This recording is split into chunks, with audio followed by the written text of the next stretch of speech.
Second grade, right? Good morning. Please stand, join us for number 338, I Seek the Spirit of a Child.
Good morning, all. Good morning. Good morning. Welcome to the Unitarian Universalist Church of Spokane, where we join together to create a nourishing, liberal religious home and to champion justice, diversity, and environmental stewardship in our wider world, or as we like to say in short, to create community, find meaning, and live justly. Welcome to each and every one of you. We want to begin, as always, by welcoming all that you are to this space, your unique beliefs and background and lifestyle, experiences, differences, all that helps make you who you are is welcome here this morning. This includes those of you who are in the room with us, whether you are regular attendees or perhaps joining us for the first time, as well as the many of you who are live streaming with us this morning. It's always great to have all of you with us. So thanks to everybody for being here on what is a rather special service for us. This is an intergenerational service where we include people of all ages, which means the kids will not be leaving the sanctuary today that will be here for the whole service. So we'll try to make it interesting, unlike usual.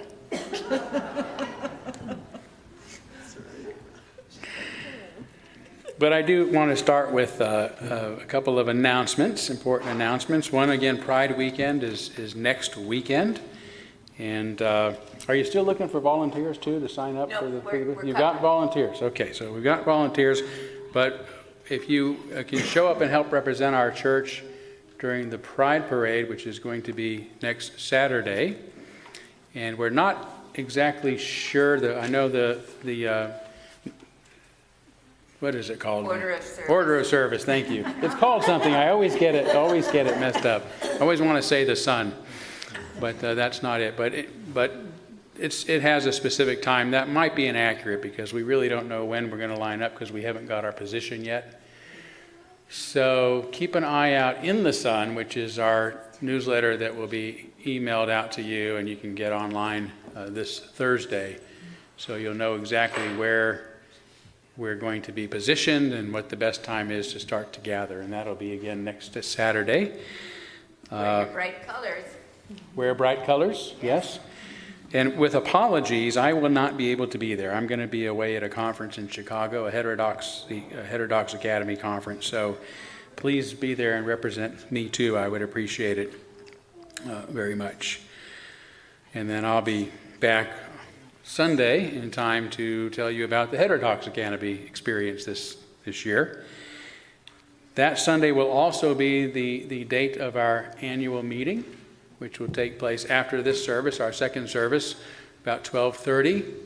next Sunday the 9th, then everybody's welcome. We especially need folks who are members and therefore voting delegates in our congregation. So we need a quorum in order to conduct the year's business. So please plan on staying and being here for that. We do appreciate it. Okay, so this again is an intergenerational service, which we like to do occasionally in order to be with our kids and celebrate them in unique ways, and celebrate ourselves in unique ways at the same time, because we all have been children and keep something of our childhoods with us.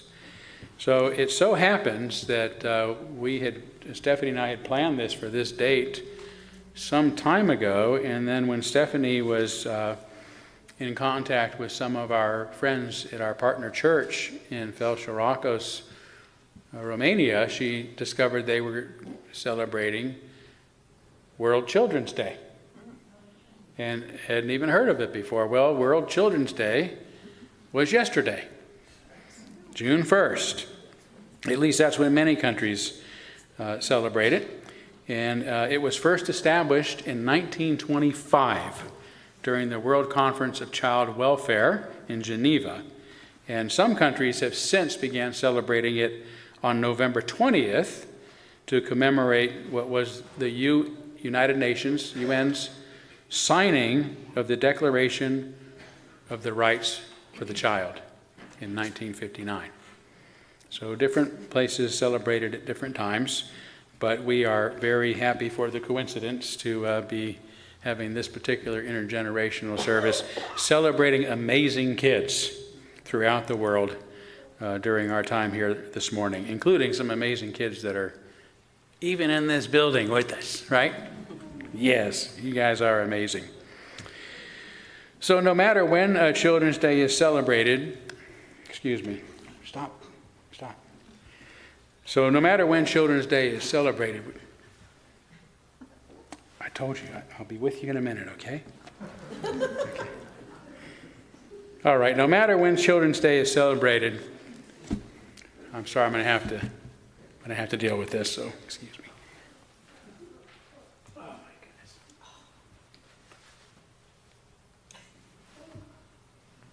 Oh my goodness, it's obstinate, Eddie.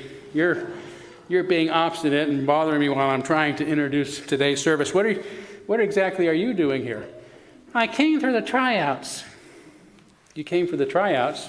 What's up? What do you mean? Well, I came to become one of the world's most famous people. Oh, you're here to be famous. Well, that's not exactly why we're here today. We're here to celebrate amazing kids and the amazing things they do. Some of them are famous. No, I want to try out. Well, what did you have in mind, Eddie? What are some of your amazing talents? Well, I can hold my breath until my hair curls. Okay, let's see. Did it work? Your hair is definitely curly. So is that it? Can we move forward now? No, I got another. What else can you do? I can stand on my head to the count of 10. Okay, let's give it a try. Everybody count. Okay, 1, 2, 3, 4, 5, 6, 7, 8, 9, 10. Wow, that was pretty amazing. Okay, thank you. You are an amazing kid. So we're going to go ahead and move forward. No, I got one more. You've got one more. What other amazing thing can you do? I'm an amazing singer.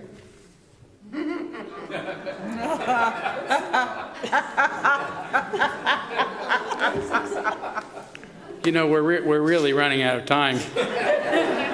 We should probably. I want to sing. Well, we're running out of time, Eddie. I don't think it's going to be a good idea for you to sing. I want to sing.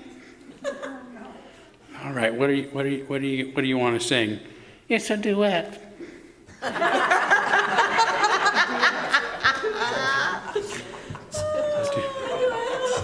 A Duet, okay.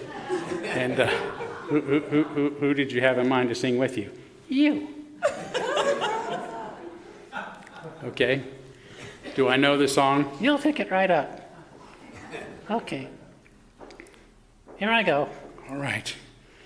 Twinkle, twinkle, little star, how I wonder what you are.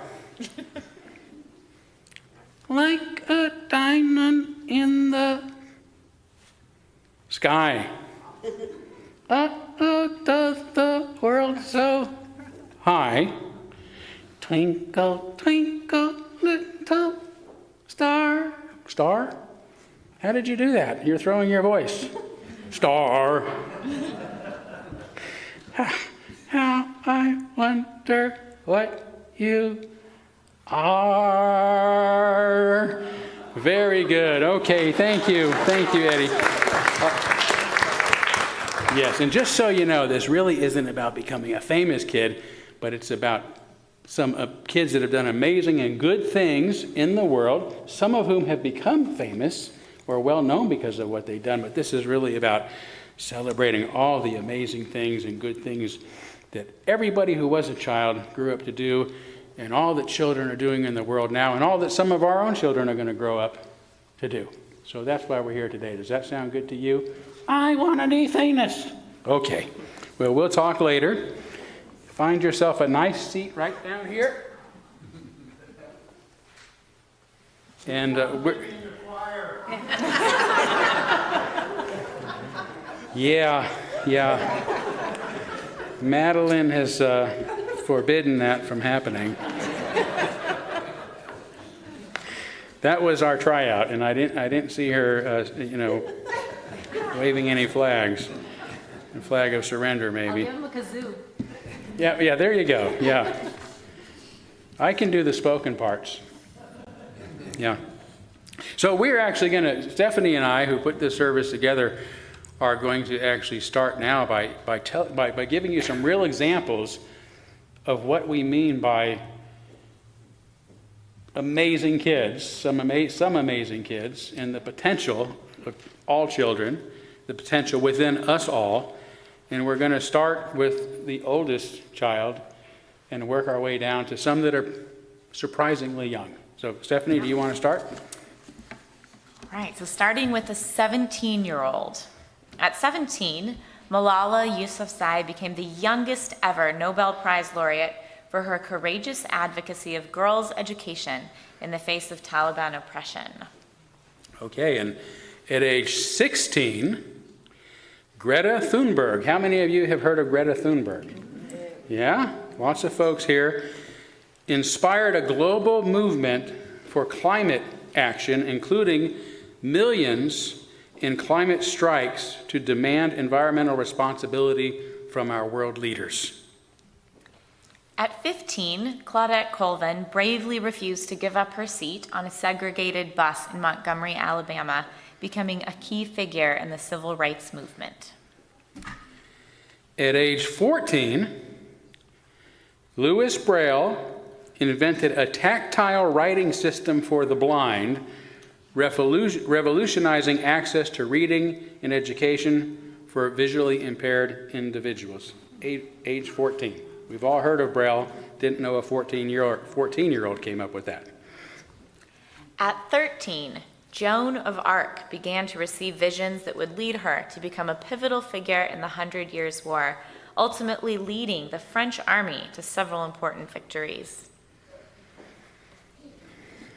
At age 12, Samantha Smith wrote a letter to Soviet leader Yuri Andropov, leading to a response and an invitation to visit the Soviet Union, becoming a symbol of youth diplomacy during the Cold War.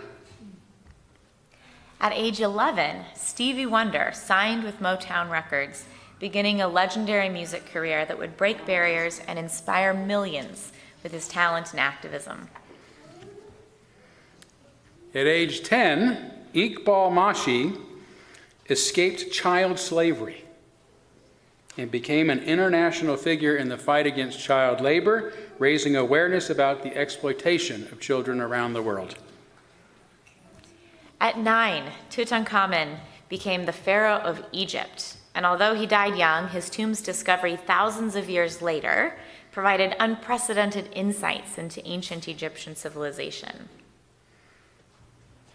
At age 8, Akrit Joswal performed his first medical procedure at age 8, becoming known as a child prodigy in medicine and advocating for advancements in healthcare for all. At 7, Bana Alabed captured the world's attention by tweeting about her experiences during the Syrian civil war, bringing global awareness to the plight of children in conflict zones.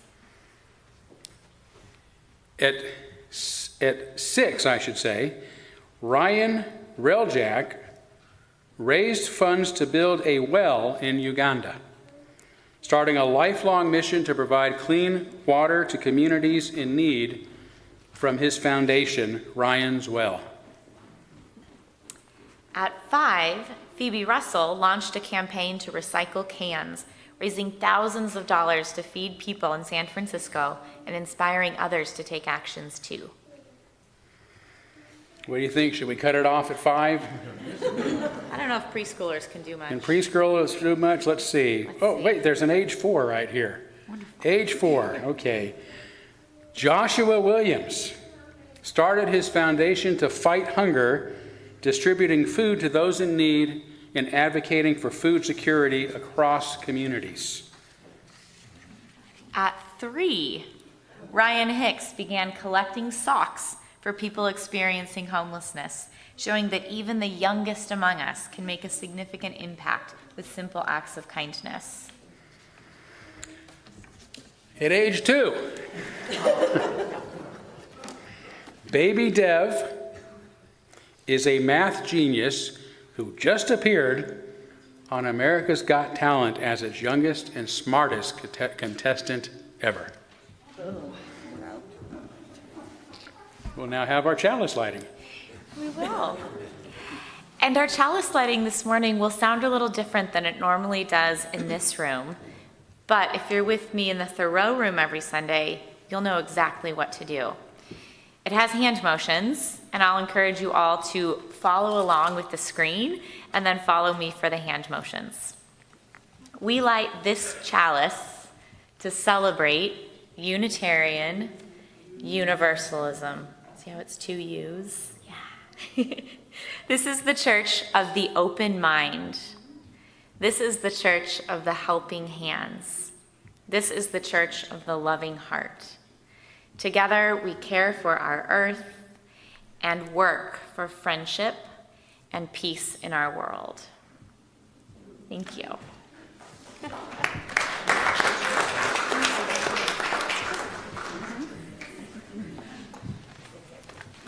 Please stand, join me for this little light of mine, number 118.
So I'm going to tell a story now. It's a true story. But once upon a time in South Africa, a boy named Nkosi Johnson was born. Nkosi had a special challenge right from the start. He was born with a terrible disease called HIV. Even though it made him sick for most of his life, Nkosi lived longer than anyone thought possible. He became famous for his courage and his kindness. And when Nkosi was a baby, he and his mother, who also had HIV, were very sick. And a kind woman named Gail Johnson met them at a special care center for people with HIV. She loved Nkosi right away and became his foster mother. Sadly, Nkosi's mother passed away when he was still very young, but Gail continued to take care of him. Nkosi faced many challenges, especially when he tried to go to school. Some parents and teachers were afraid that their kids might catch Nkosi's disease, even though that wasn't possible. But Nkosi and Gail did not give up. They fought for his right to go to school, and eventually they won. Because of Nkosi, schools learned not to be afraid of children with HIV. Nkosi became a hero when he spoke at a very big international meeting. That means people from all over the world were at it, about his disease and about others that have it too. And he told everyone there, care for us and accept us. We are all human beings. Care for us and accept us. We are all human beings. And his words touched the hearts of many people around the world. Even though Nkosi got sick and had to rest a lot, he kept fighting. He wanted everyone to know that kids with HIV need love and they need care just like anybody else.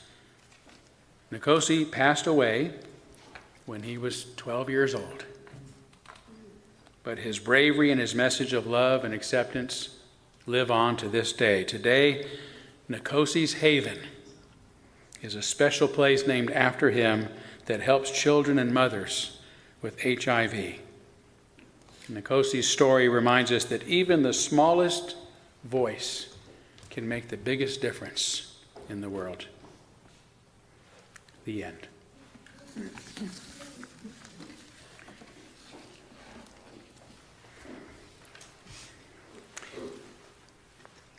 Let's go ahead and light our candles of care now for those who are most on our hearts and minds. And Stephanie's going to help light our candles while I say a little something about them. We didn't have any specific requests, but we will, as we have been for some time, kindling candles for the people of Ukraine and that part of the world who are being impacted by the war and violence there, as well as the people of Israel and the Palestinians who are being impacted by the war there. And I especially want to keep a light lit this morning for the children impacted by these conflicts, who are not getting the things that Universal Declaration of Children's Rights declares that they should. And that is safety and all that they need to flourish and grow in the world and become their best in who they are, and become amazing kids who grow up into amazing people. And we finally kindle a candle celebrating the presence of children in our lives and children throughout the world. Let's take a moment of silence on behalf of others that you might be thinking of, and as always, you're welcome to name them aloud at this time if you'd like.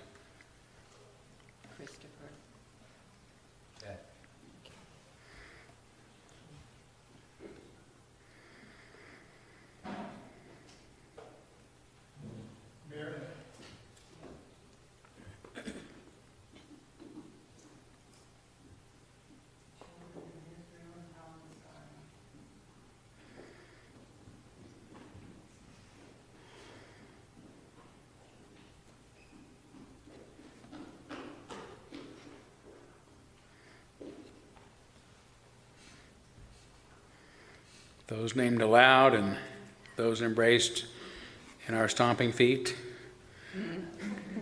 in our footsteps, and all who are suffering in the world at this hour, we hold in our community with compassion. We now gratefully give and receive this morning's offering, which helps sustain this community and our mission to the larger world.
So usually we have our time for all ages now, but this whole service is a time for all ages.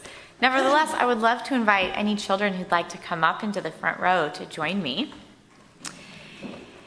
And Todd has a few questions for the kids and the grown-ups in the room. Yes, okay. Very good. And first, I do have to say, after that choir performance, wonderful by the way, but you have dashed all hopes of me even joining in with the kazoo. I could not have done as good a job as my wife has, so I'm afraid even the kazoo is out for me now. So we're talking about amazing kids today, right? And at least three of the most amazing kids I've ever seen are right here in front of us. So I want to know, and Stephanie has a microphone, so she'll bring that where you can talk, but I'm just curious about a couple of questions. One, what are some of the amazing things that you like to do? And two, what are some of your dreams? If you could make big, amazing things happen in the world, what would those look like? You can answer either one or both of those questions however you want.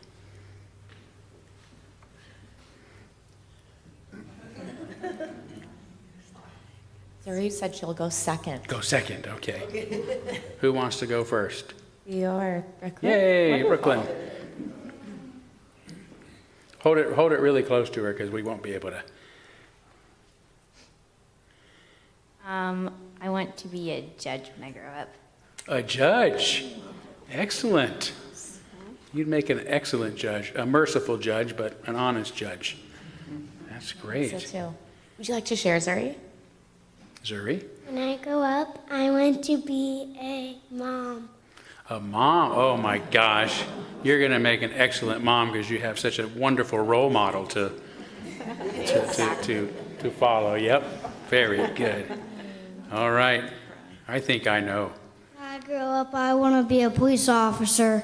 A police officer. Excellent. We're going to need people like you on the streets protecting us. Thank you. Yes.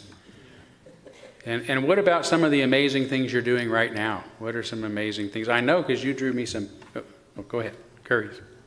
Zuri's going to.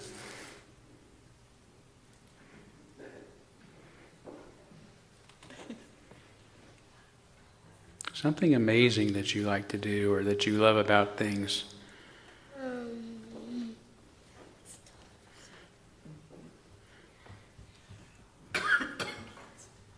You come back, you think about it. Go second. What is it? He wants to go second to the second. Oh, he's going to go second? Yep. Okay. Brooklyn, would you like to Well, share? I know one amazing thing you do already. Two amazing things. Something amazing I like to do is read books and do puzzles. Read books and do puzzles. Those are great things to do. I like to color and draw and read books and Color, draw, read books. Those are excellent things. something that I love doing is sitting on my booty. Say it one more time. He likes to sit. And relaxation is good, isn't it? Yeah. You like to sit on your booty, but you're sitting on your knees right now. But you also, there's something else you do, because you drew me some pictures, which means you're an artist. But what did you draw those pictures of? What were those pictures of you drew for me? Hockey. Hockey. Who was playing hockey in those pictures? Me. Yeah, you're a pretty amazing hockey player too, aren't you? Good. So, how about anyone from the audience? Is there anything you remember from your childhood that you felt like has stayed with you? Either a great memory or maybe a quality about you, a characteristic about you that has brought you forward in the world, that has continued to manifest itself as something in your adult life.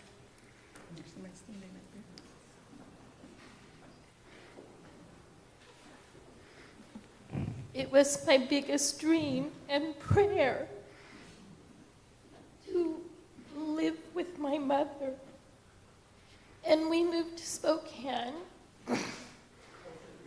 And my mother, mid-80s, and I designed and built a house and a garage and now a fence and gardens. So I truly believe in the law of attraction and that you get everything you desire. Just keep focusing on what you want. And we feel so blessed that we have a home and now a community, a church, a family here with you all here. So thank you. Thank you.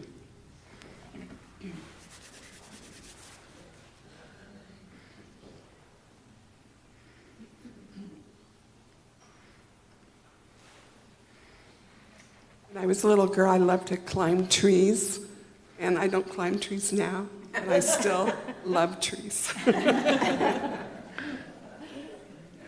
Good.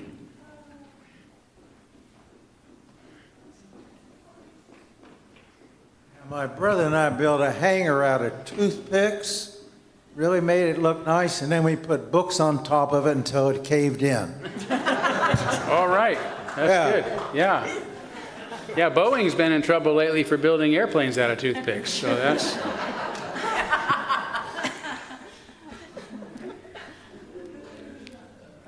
Oh, Tom's got his hand up.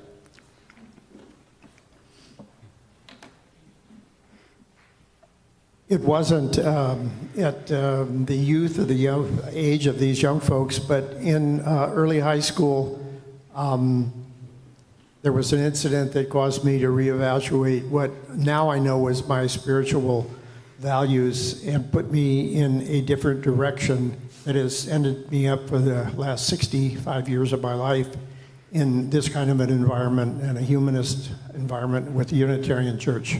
But it started in high school. Wow, thank you. Thank you. Oh, we got a couple more here and then. I grew up playing the piano, playing a flute, playing the organ, and then luckily, when I was in high school, I came to Spokane to be in the All Northwest Band. Wow. Okay, Charlie has her hand up, and then one more over here, and then we'll change your mind. Good. That is your prerogative. And then just, there we go, sorry. When I was a kid, I was one of those that always had dogs that followed them home, and I was very happy about that. When I first worked at Sacred Heart, I helped start the pet therapy program, which migrated to St. Luke's eventually, but we also even got the surgeons to allow our dogs to go into recovery rooms sometimes when we had kids that didn't like waking up after surgery. So our doctors started requesting them. So that was pretty cool. Yeah. Wow. And if anybody knows me, they know I'm still a dog freak. Still a dog freak. Good. Well, I'm gonna share a little something about me. So I've told this story some, and then Stephanie, I think we'll let you share your reflection here too. But when I was probably 4 or 5 years old, I started wishing every year for Christmas to have a Charlie McCarthy puppet of my own. And I grew up to love puppets. And even to this day, one of the things that excites me most about the AI technology that's coming on board is they're putting it into robots. And I'm going to be able to have those conversations with puppets that I've always wanted to do. So, what a time to be alive! Yes. Is it because I was yes, thank you for that. I have not mastered the kazoo, but I appreciate being called a puppet master. I think. But yes, oh yes, one more, yeah.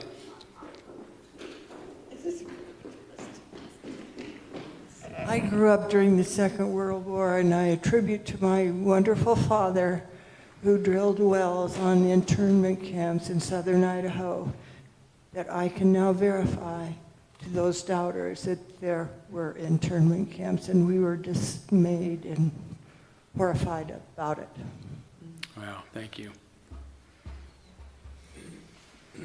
Yes, the people in our childhoods are as important as our childhoods.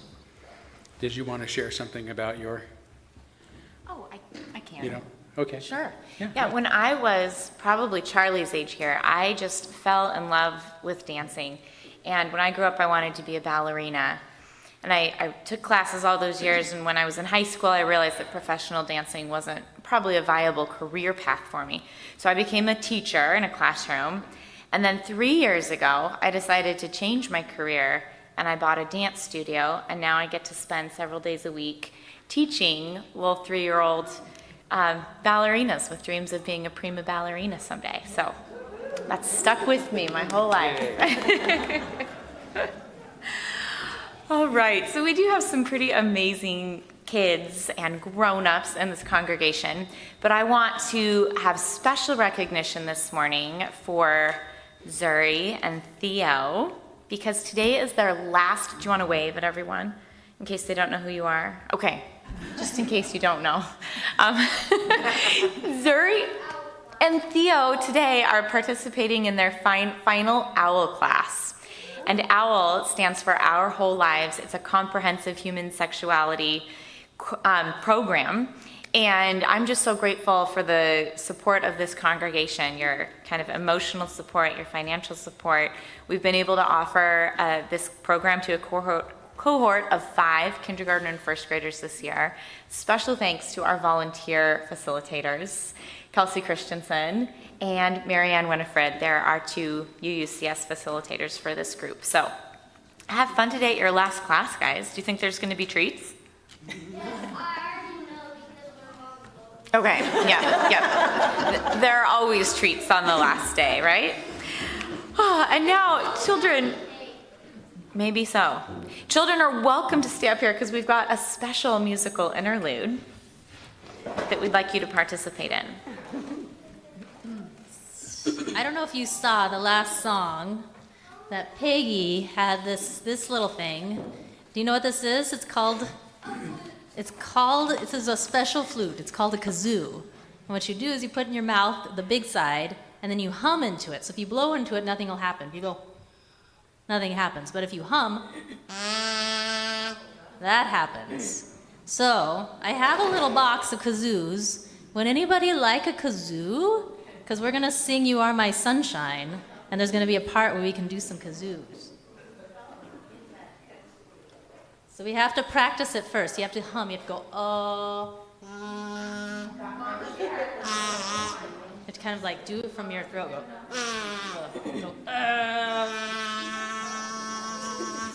Want to try it? You gotta put the big part in your mouth and go. There you go. You have to kind of go hummy. Go like, there it is. You have to go,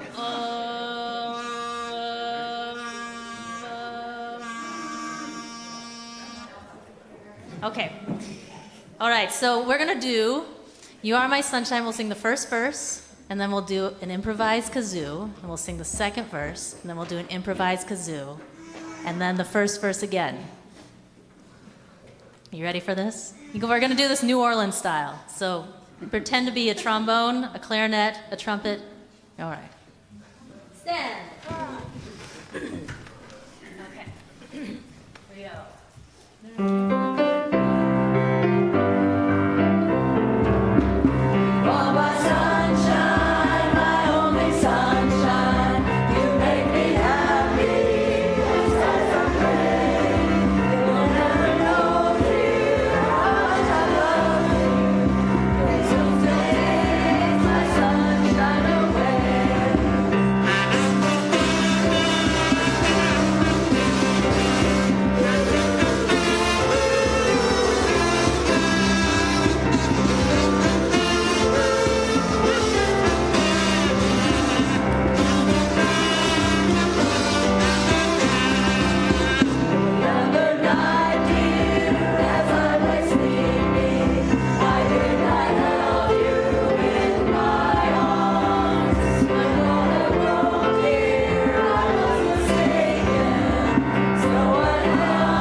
Thank you. You can leave the kazoos at the front when you're done with them. Perfect. All right. Might be a while. I can take them. I know. Madeline will collect them for you. Weren't those fun? All right. Yes. Our young friend here said that was the first song her mother ever taught her. Oh, how fun. It's a classic song. I'm glad we could all participate. Thank you, Madeline, and the choir. All right, well, the final story that we would like to share today isn't about one person. It's in fact about 4 people, 2 pairs. I bet that little baby Dev could do the math for us, right? 2 pairs is 4 people. It's the story of 2 pairs of sisters. Are you going to be Todd's helper now? Okay. That works. Yeah, sitting is one of his favorite things. So there we go. Perfect. It's about 2 pairs of sisters from opposite sides of the world who are all dedicated to making our planet a cleaner, healthier place by reducing plastic pollution. Though they live in different countries, their missions are strikingly similar, showing us the power of young people in fostering this sense of global community. First, let's travel to the beautiful island of Bali, Indonesia. You know what, Phil? I was looking for that. That's where I'm going to put my kazoo. Thank you. The beautiful island of Bali, Indonesia. Here we'll meet Isabel and Melati Wijsen, 2 young sisters who were only 12 and 10 years old when they decided to take a stand against plastic pollution. Bali is known for its beautiful beaches, but it was becoming overwhelmed with plastic garbage. After learning about positive world leaders in a school project, these sisters decided to be leaders in solving the problem of plastic pollution by founding an organization called Bye Bye Plastic Bags in 2013. Melati and Isabel began by educating their community about the dangers of plastic pollution. They organized beach cleanups, and they advocated for the reduction in use of single-use plastics. At one beach cleanup, 20,000 people collected 65 tons of garbage. They got 100,000 signatures on a petition and eventually got to meet the governor. Their dedication paid off. In 2019, Bali's government finally implemented a ban on single-use plastics.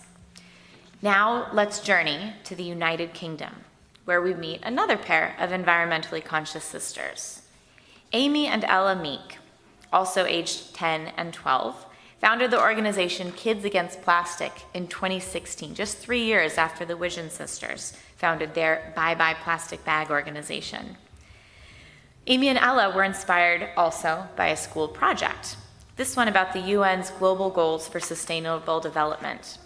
And they were motivated by the statistics that they learned through that project. They knew pollution was a problem, they just didn't understand how big that problem had become.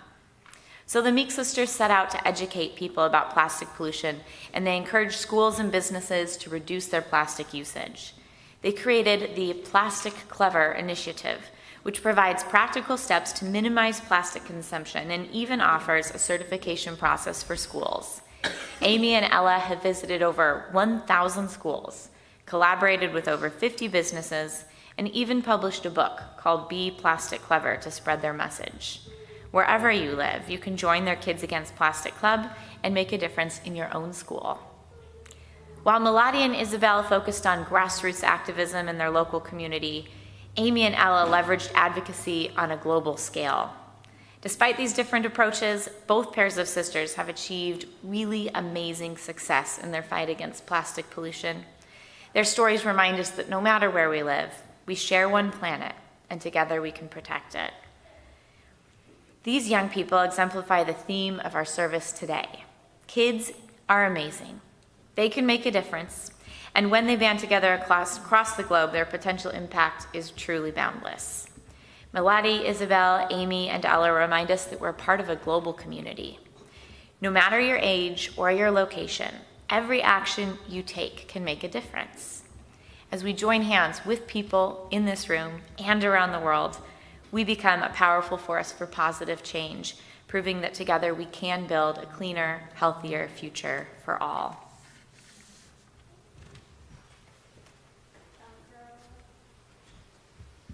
Thank you, Stephanie, for those inspiring stories. I'm reminded of really one of my favorite books. It's a book that particularly helps to connect our childhoods to our adulthood and our adulthoods to our childhoods. And it is a book by a psychologist, James Hillman. I think it was written around 98, 99, something like that, just before the turn of the century, entitled The Soul's Code. The Soul's Code. And in it, Hillman suggests that, like the acorn, everything necessary for it to grow into the oak it is to become already exists, bound up in that tiny little kernel. And that people are like that too. Not just our physical, genetic growth and development, but that there's something unique about each of us. The ancients might have called it our daemon or our demon, our genie, our genius, our genetics, all saying the same word. Something original that comes with us as individuals and often manifests itself as a profound interest and sometimes as an amazing skill. That even though we might be children in every way, like that little 2-year-old who bounces around the stage like 2-year-olds do until you put math problems in front of him and then he laser focuses on those. Some of us have manifested those things early in our lives and they guide us. Those passions and desires and natural abilities and inclinations guide us towards the direction in adulthood. And it says something about what we as adults in the lives of children, parents, teachers, as a society, about our role. Our role is not to define what children should become. It is to clear the way for them to fully unfold and become who they are meant to be. And sometimes that means they have to come up through some challenges and some difficulties. Maybe they will pass through some difficult ideas, some strange ideas and ideologies, things that maybe we would wish they hadn't have encountered. Maybe they will go through some difficulties with friends, difficulties in their neighborhood, other difficulties that we wish challenges they didn't have to. But the thing about the acorn theory is that wherever the seeds drop, and sometimes they drop in very difficult places unnatural, not their usual habitat, not the loving, nurturing habitat that we think and want for them. And yet they find a way to grow. And you see this as you're walking down the concrete jungles that we have created, particularly here in Spokane, where just about every side road and crack in the sidewalk has something growing through it, some kind of life coming up through it, right? And that life isn't always beautiful to look at like it is when it's in its natural environment, gathered with lots of other of its kind. It may be stunted in its growth, not as tall as it should be, not as healthy, not getting quite the nutrition it needs to be the lush sort of life that we expected it to be, but it does come up thicker and sturdier and stouter. And most importantly, it becomes what it's meant to be. Right? If grass, well, actually, I'll give you my favorite example. Do you know what the common sorrel is? You know what the sorrel is? You see them growing up, out of the sidewalks a lot in this area. They get these little stalks on them that look almost like corn stalks with kind of it turns red in the summer when they start to dry out.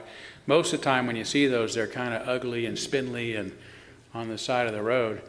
I've let some grow in my backyard as native plants, and they just keep coming back more beautiful and big and bushy, taller than I am every year, And I think they're one of the most wonderful plants in the garden. I used to call the one plant I had Rusty because he would add this beautiful red to the backyard garden every summer. But now there's so many siblings that have come up that it's beautiful, lush plants. But those ones that aren't as pretty to look at are still common sorrel. They didn't become something else, right? They didn't become a weed just because maybe they're called a weed. They didn't become grass or a tree or anything. They became what their code said they're going to become, even through that hardship, even through that difficulty. And that is like all of us, according to Hillman. We come into this world with something to become. And our task is getting through whatever we have to go through to get there. And our task as adults in our children's lives is to get out of the way. Even if it means getting out of the way of the hardships they have to face and letting them face some of those. So these are the formal words of my benediction. As we go forward today to face the many adult problems in our lives and in our world, let us remember the wisdom of the child, wisdom expressed by a kid named Scotty in an episode of the early 20th century TV show, The Little Rascals. This lemonade is great. Nobody will ever know the puppy fell in it.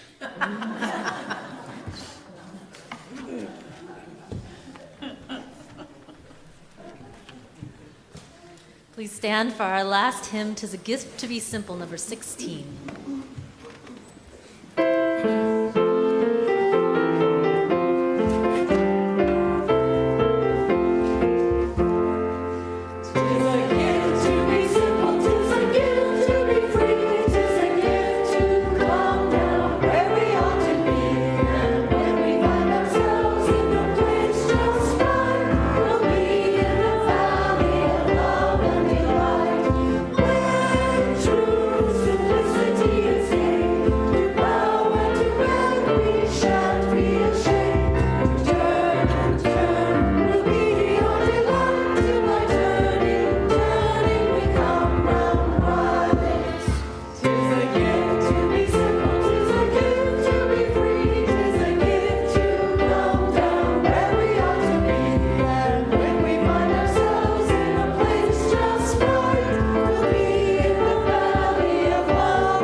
Thank you for joining us this morning for an intergenerational service.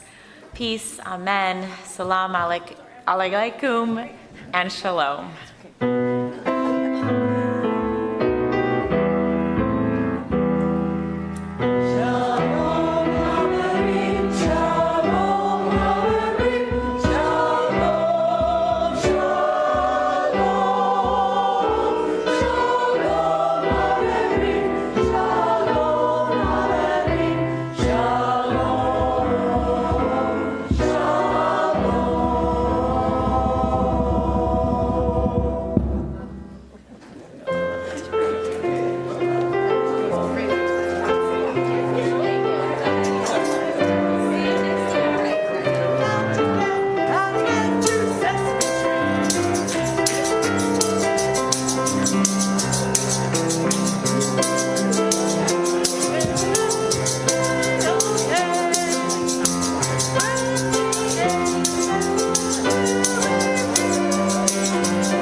There we go.